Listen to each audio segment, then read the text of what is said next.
మీరు చెప్పండి. ఒక నిమిషం, ఒక నిమిషం ఆగండి, ఒక నిమిషం ఆగండి, ఒక నిమిషం ఆగండి. వినండి మాట వినండి మాట. Silence, quiet. ఒక్క నిమిషం. అలాగే ఇప్పుడు నాకున్న తిరుపతి నిన్న ఇచ్చేసాను.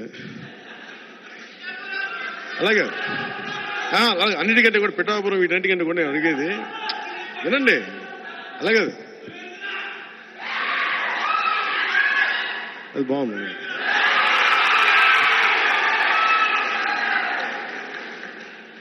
ఇది నేను పోటీ చేద్దాం అనుకుంది ఎమ్మెల్యే గానా ఎంపీ గానా అని అనుకున్నాను. సమస్య ఏముందంటే చాలా మంది పెద్దలు నన్ను కోరుకున్నారు మీరు రెండిట్లో పోటీ చేయమని.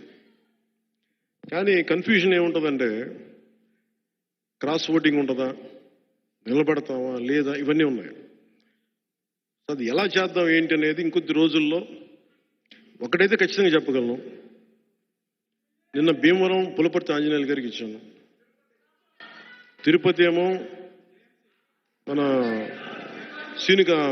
జంగం శ్రీనివాసులు గారికి ఇచ్చాను.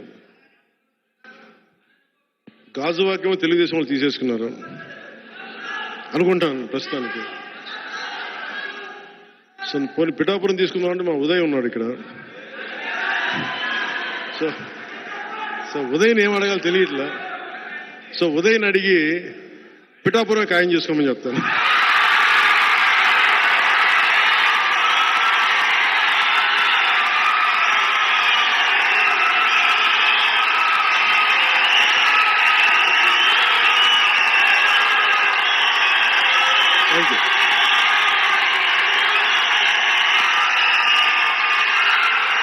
పిఠాపురం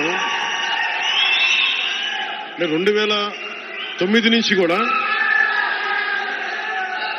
2009 నుంచి కూడా 2009 నుంచి కూడా అందరూ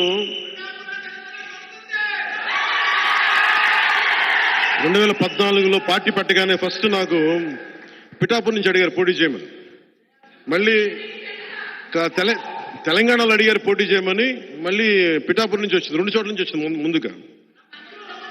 కానీ పిఠాపురం నేను ఎందుకు పోటీ చేయట్లేదు లాస్ట్ టైం అంటే, నేను రాష్ట్రం కోసం ఆలోచించేవాడిని. నేను నిజంగా చెప్పండి, నా ఎన్నికల గురించి నేను ఎప్పుడు ఆలోచించలే. నేను మ్యాక్సిమం అనుకున్న అనంతపురం అర్బన్కి నిలబడదాం, వల్ల అనంతపురం జిల్లాలో నిలబడదాం. అందుకు 2015లో పార్టీ ఆఫీస్ అక్కడి నుంచే ప్రారంభించాను. మంగళగిరి నుంచి ప్రారంభించాను, అక్కడి నుంచి ప్రారంభించాను, అనంతపురం నుంచి. కానీ దాన్ని ఇప్పుడు నేను ఒక బాధ్యతను మోస్తున్నప్పుడు, నేను ఒక బాధ్యత ఇచ్చినప్పుడు దాన్ని మోసుకెళ్లే వ్యక్తుల సమూహం లేదు నాకు అక్కడ. అందుకని వదిలేయాల్సి వచ్చింది. తిరుపతి ఆల్రెడీ ఇచ్చేసాం, ఇంక మనం ఎన్నిసార్లు చెప్పాలి. ఇప్పుడు ఇదేంటంటే జనసేన పవన్ కళ్యాణ్ పిఠాపురం నుంచి పోటీ చేస్తున్నారు.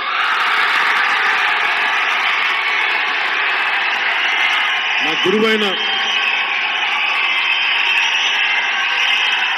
గురువు దత్తాత్రేయుల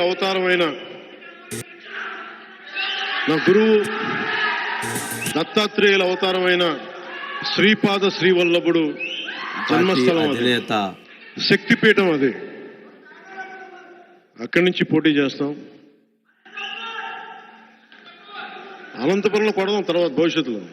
ఇప్పుడు పొత్తు కొట్టనే, తర్వాత జనసేన కొడదాం.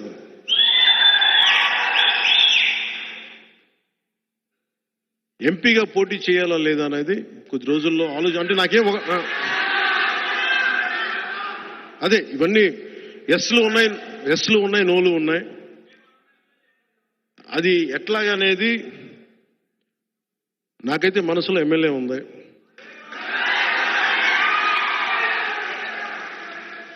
అందుకే నేను దాని మీద ఏం వ్యాఖ్యానించట్లేదు.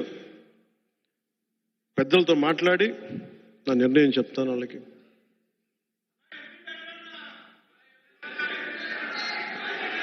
ఏ